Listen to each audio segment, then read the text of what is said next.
नागपुर से बड़ी खबर सामने आई है। जरीपटका थाना क्षेत्र में दर्ज मारपीट के एक मामले में फरार चल रहे आरोपी आखिरकार पुलिस के हत्थे चढ़ गए हैं। आरोपी रिंकू साहू और सुमित साहू ने 25 जुलाई को आकाश थापा पर जानलेवा हमला किया था।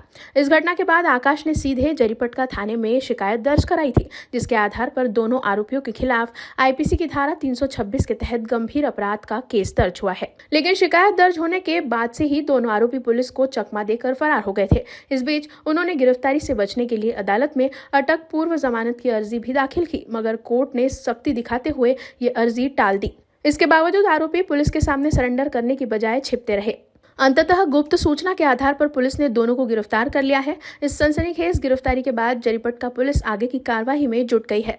25 जुलैला आकाश थापा नावाच्या व्यक्तीला रिंकू शाहू आणि सुमित सुनील शिंदे या दोघांनी मारहाण केल्याबाबतचा माहिती मिळाल्यावर त्याच्या फिर्यादीवरून 326चा आपण गुन्हा दाखल करण्यात आला होता।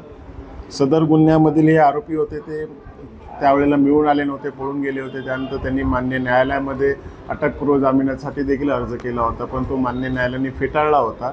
त्यानंतर देखील ते मिळून येत नव्हते, इतरत्र फिरत होते। काल आपल्याला त्या आरोपींबाबतची माहिती मिळाल्यानंतर कुठे लपून बसले माहिती मिळाली, आपण त्यांना ताब्यात घेऊन त्यांना अटक करण्यात आलेली आहे।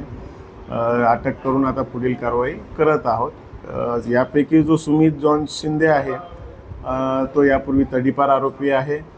त्याच्यावरती दारू विक्रीचे गुन्हे यापूर्वीचे आहेत। आता हा नवीन आपण बॉडी ऑफेन्स त्याच्यावर दाखल झालेला आहे। रिंकू शाहूवरती देखील यापूर्वी बॉडी ऑफेन्सचे गुन्हे दाखल आहेत। दोघांना अटक करून पुढील कारवाई आता करत आहोत। हे शाहू कोणते गुन्हे असेल त्याच्यावर? बॉडी ऑफेन्सचेच गुन्हे आहेत, म्हणजे शरीराविरुद्धचे मारामारीचेच गुन्हे आहेत।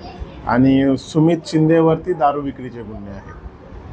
त्याच्यावर आता सुमित तपास काय आता सर? पुढील तपासामध्ये आता त्यांनी जे वापरलेले हत्यार वगैरे ज्या गोष्टी असतील त्या सगळ्या जप्त करून मान्य न्यायालयामध्ये दोषारोप सादर करणे।